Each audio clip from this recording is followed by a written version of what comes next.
Very good afternoon. मैं doctor Suchitra Mishra from Jayprakash hospitals.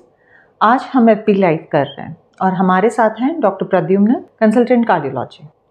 September 29 is world heart day और ये महीना हम हार्ट का मंथ मना रहे हैं। तो September is our heart month and यहाँ पे अब हम लेके आए हैं कुछ हमारे क्वेश्चंस जो डॉक्टर प्रद्युम्न आंसर करेंगे। So welcome here doctor Pradyumna. Thank you doctor Suchitra, it's nice being here. So जो पहला है हमारा कि हम हार्ट डिजीज़ के बारे में बोलते हैं, तो it's the first question that is why what do we mean by screening for heart disease? इसमें क्या करते हैं?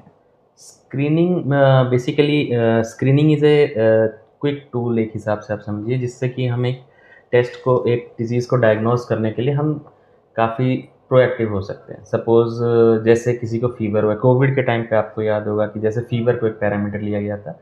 किसी का भी टेम्परेचर अगर मोर देन 99.9 डिग्री फ़ारेनहाइट है तो उसको हम लोग स्क्रीन के लिए दे रहे थे। Although just screening doesn't mean कि उसको कोविड है, बट कि स्क्रीन करके फिर हमें फिर उसको आगे इन्वेस्टिगेट करना है। तो screening is a rapid tool जिससे आप जान सकते हैं कि हाँ, हमें आगे कितना वर्कअप करना चाहिए या इसे छोड़ना चाहिए।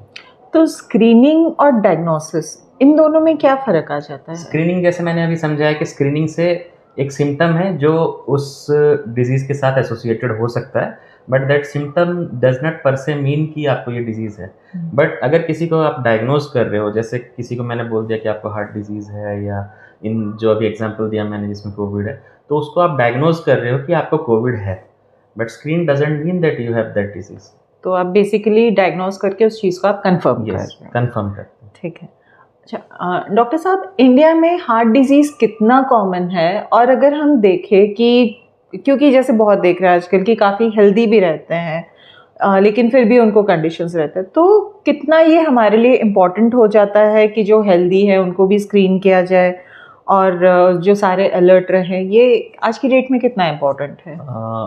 As far as India is concerned, हमारे जो ग्लोबल बर्डन से रफली 50% केसेस इंडिया में ही है। The global burden of cardiovascular disease पर से, कि हार्ट डिजीज़ है या स्ट्रोक है, तो ये मैक्सिमम बर्डन इंडिया में ही पाया जाता है। एंड इंडिया और मोर टू से साउथ ईस्ट एशिया। सो जो मेन इश्यूज़ हैं वो हैं कि हम लोग में डायग्नोसिस करने के लिए हम स्क्रीन भी नहीं करते हैं और डायग्नोसिस की तरफ आगे बढ़ते भी नहीं हैं, तो इसीलिए स्क्रीनिंग ज़रूरी है। प्रॉब्लम ये है कि इंडिया में जब डायग्नोसिस होता है तब तक काफ़ी लेट हो चुका होता है, इसी वजह से screening is primary requirement of the time. अगर हम स्क्रीन करेंगे, उनको अर्ली स्क्रीन करेंगे, तो जो ये बर्डन है, ये just it does not hamper the patient पर से, इससे हम पेशेंट की फैमिली अफेक्ट होती है, पेशेंट पर से या आपका मोर्टेलिटी या आगे के लिए मॉर्बिडिटी, उसकी वजह से काफ़ी लोग अपने काम पे नहीं जा पाते हैं, तो वो नुकसान होता है। तो एक जो ग्लोबल बर्डन है वो इंडिया के हिसाब से तो बहुत ज़्यादा है। रफली 50 जो डेथ होते हैं ड्यू टू हार्ट डिजीजेस या कार्डियोवास्कुलर डिजीज पर से, it's around 30% of the total death that is occurring in the country. So it is a major chunk, और these are most of them are avoidable, because जो traditionally जो risk factors होते हैं किसी भी heart disease के, वो अगर हम प्रॉपरली मैनेज करें तो these things can be avoided. तो 90% ऑफ द टाइम अगर हम प्रॉपर स्क्रीनिंग से इनको आइडेंटिफाई करें, तो जो ये बर्डन है या इनको जो आगे के लिए जो प्रिवेंशन है वो हम इन्हें दे सकते हैं। अगर हम इंडिया के अलावा हम लोग वेस्ट की बात करें, जहाँ पे ये सब चीज़ें और प्रॉपरली वो मॉनिटर करते हैं, तो वहाँ पे जो हेल्दी हैं उनमें भी, वहाँ पे भी अराउंड, जो उनका लास्ट स्टडी था उसमें उन्होंने 8 लाख पेशेंट हैं, अराउंड 8 लाख पेशेंट्स वहाँ एनुअली उनमें कार्डियोवास्कुलर डिजीज़ेस पाई जाती हैं। उनमें से 40% पेशेंट को, उनमें से 50% patients they usually suffer from some form of ACS, जैसे कि हार्ट अटैक। उनमें से कुछ पेशेंट्स होते हैं जो 20% होते हैं, जो उनमें 50%, उनमें से भी मतलब रफली 2 लाख, वो उनको कोई सिम्टम नहीं होता है, but still they have it, और उनको पता भी नहीं होता है। तो स्क्रीनिंग इस वजह से इम्पॉर्टेंट हो जाता है, और आज के टाइम पे it is becoming one of the major areas of investigation, कि हम कितने जल्दी इन लोगों को स्क्रीन कर पाएँ, कितने जल्दी हम इन्हें आइडेंटिफाई कर पाएँ, ताकि आगे के लिए इन्हें दिक्कत ना हो। Thank you doctor Pradyumna. एक जो इसमें हम भी ये भी सोचते हैं कि हम अवेयर भी हो जाए, तो जो ये अवेयरनेस भी स्प्रेड कर रहे हैं जाने, तो what are the most common या फिर मोस्ट, जो हम बोले ना कि वार्निंग साइंस है कि ये हम लोग को बिल्कुल इग्नोर नहीं करने चाहिए। So what are the most common warning signs that we should never be ignoring when we consider heart health? Heart health में यूजुअली जो हम बात करते हैं वो होता है चेस्ट पेन। चेस्ट पेन खास करके जब आप अपनी डेली एक्टिविटीज़ में अगर आपको चेस्ट पेन होता है, then that is one of the prime things. उसको आपको कभी भी इग्नोर नहीं करना चाहिए। मान लीजिए आप अपनी दिनचर्या में सपोज़ आप नहाने जा रहे हैं, या आप 2 मंजिल सीढ़ी चढ़ रहे हैं, या आप पहले कोई काम करते थे, सपोज़ आप मार्केट जा रहे हैं, अब अभी उसी मार्केट को जाने के लिए आपको बीच में रुकना पड़ रहा है, साँस फूल रहा है, या आपको कभी भी दिल की धड़कन तेज़ लग रही है। तो ये सारे सिम्पटम्स होते हैं जो प्राइमरीली आपको हार्ट की तरफ अंदेशा करते हैं कि आपके हार्ट में कोई दिक्कत हो सकती है। तो इन जनरल अगर हम बात करें तो 3 चीज़ें हैं जो मैं हमेशा कहता हूँ कि अगर आपको डेली रूटीन एक्टिविटीज़ में कभी भी आपको अगर दिक्कत होती है, ख़ास करके चेस्ट पेन होता है डेली एक्टिविटी में, या साँस फूलना, या पैल्पिटेशन, या चक्कर आना, तो आपको उसको इग्नोर नहीं करना चाहिए। सेकेंडली, अगर जो काम आप पहले करते थे, अगर उसी में आपको दिक्कत होने लगी है और उसी काम को आपको करने में आपको एक्स्ट्रा एफर्ट लगाना पड़ रहा है, then also you should get it checked. और थर्ड, अगर आपका कोई फैमिली हिस्ट्री है कि हाँ, आपके घर में से किसी को कोई दिक्कत हुई है और अभी आपको सिमिलर सिम्पटम्स आ रहे हैं, then also you should not ignore it.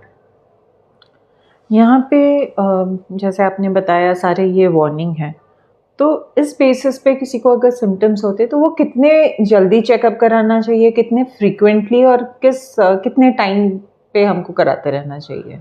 Usually अभी जैसे हम बात कर रहे हैं, ये सिम्टोमेटिक पेशेंट्स हैं जिनको आइदर किसी तरीके से चेस्ट पेन है, या दिल की धड़कन तेज़ लगती है, या सांस फूलना। इन लोगों को किसी भी तौर से देरी करने की ज़रूरत नहीं है कि सपोज़ कि खुद से कोई दवाई ले लिया या कुछ टाइम के लिए रिलीफ आ गया।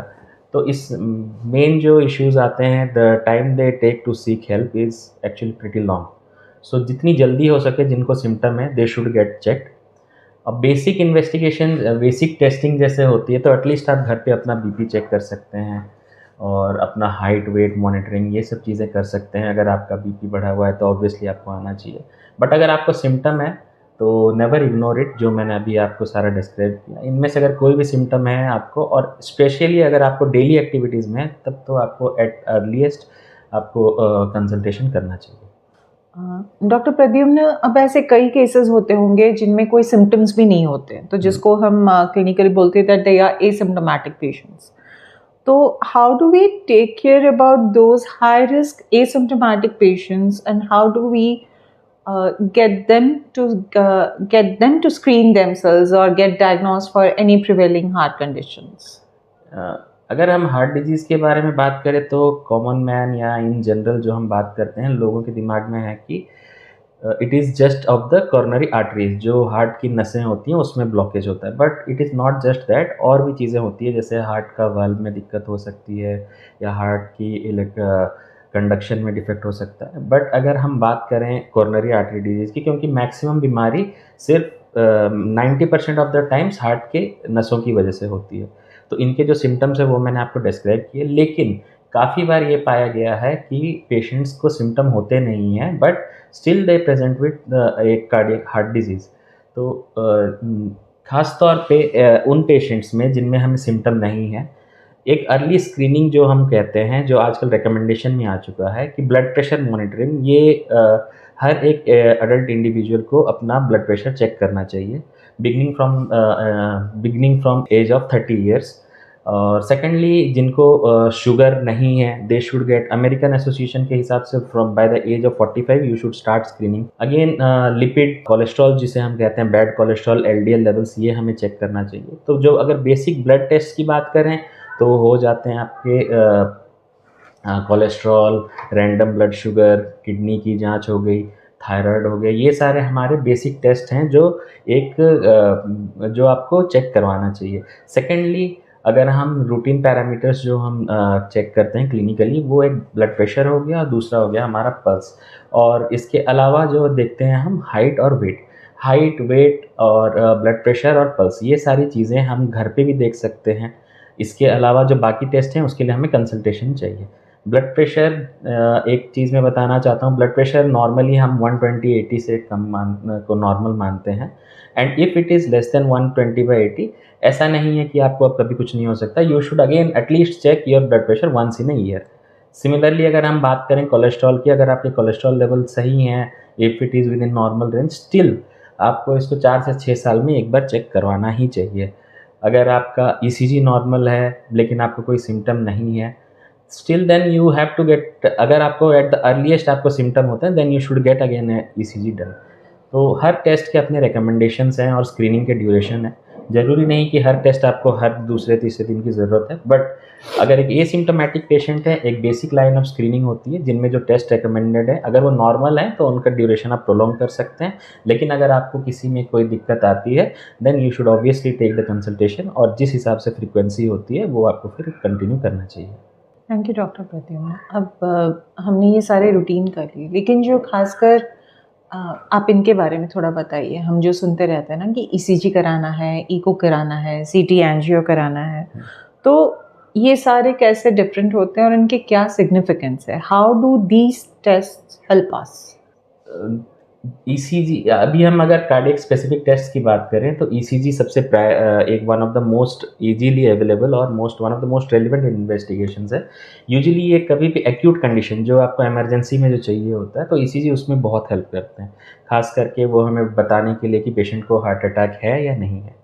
Apart from that as a cardiology part, आपको और भी हार्ट कंडीशंस के बारे में हमें ईसीजी से पता चलता है, जैसे हार्ट के चैम्बर एनलार्जमेंट पता चल जाते हैं। तो एटलीस्ट एक ईसीजी अगर आप करें वो नॉर्मल है तो 90 तो मोस्ट लाइकली आपका कोई हार्ट डिजीज़ है नहीं, but still then an ECG 5% of the cases of MI you can get a normal ECG. तो इस वजह से आपको फर्दर इन्वेस्टिगेशन की ज़रूरत पड़ती है। नेक्स्ट स्टेप जो आता है इसमें फिर आपका इको का आता है। इको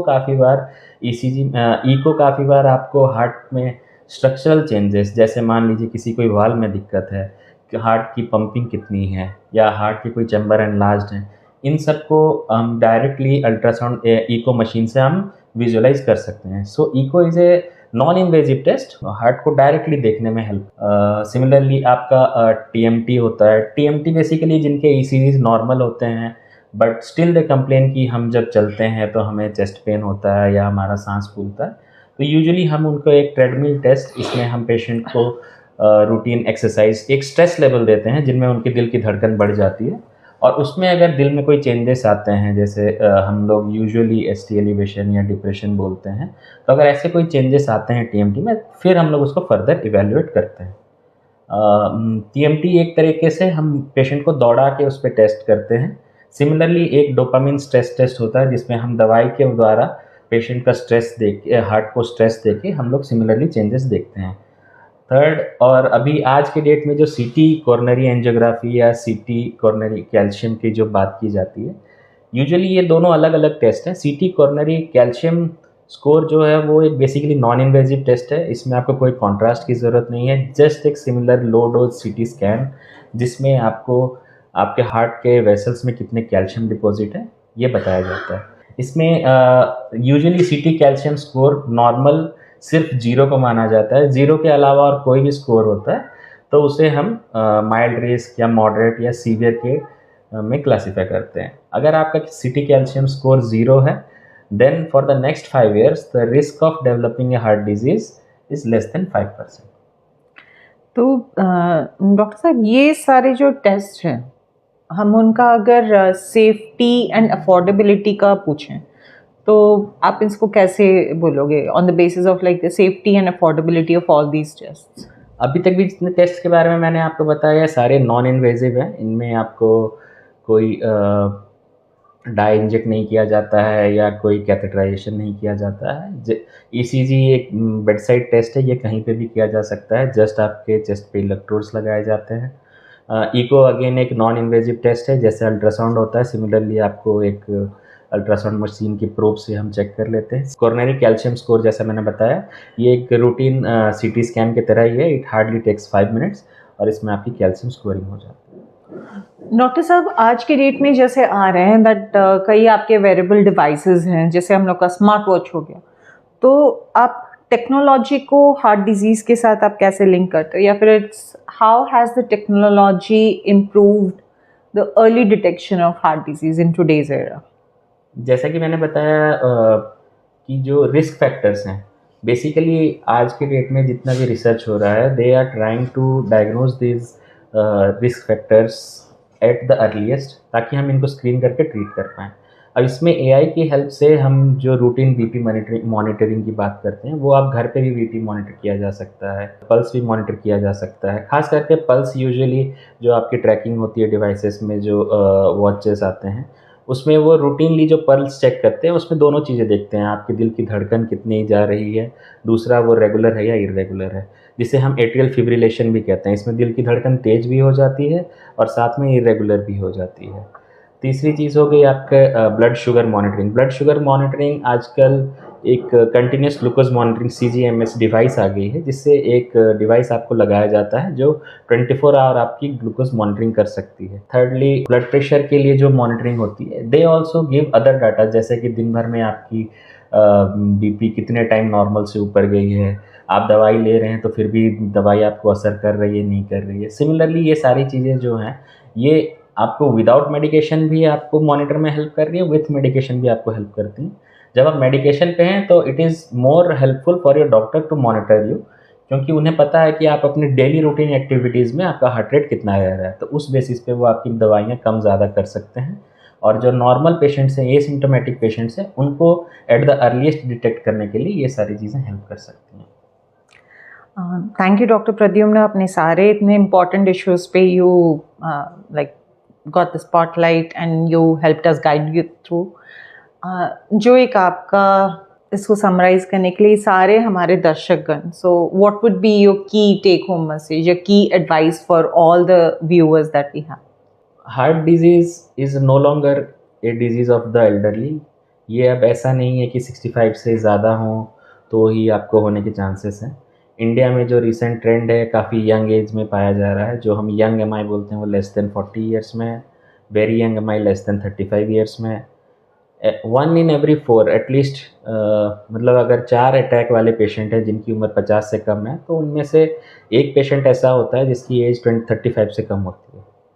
तो कहने का मतलब ये है कि जो प्रिवेंशन के लिए जो हम कर सकते हैं, that should be our paramount. तो जो ट्रेडिशनल रिस्क फैक्टर्स हैं, जैसे फैमिली हिस्ट्री हो गई, आपके कोलेस्ट्रॉल लेवल हो गए, ब्लड प्रेशर हो गया, ओबेसिटी हो गया, सेडेंटरी लाइफस्टाइल, इन सब को एटलीस्ट आप प्रिवेंट कर सकते हैं। तो you should take good care of your heart by just monitoring these things. And अगर इन सब में किसी में कोई दिक्कत आती है तो आपको उनको at earliest consultation लेके try to get them in check.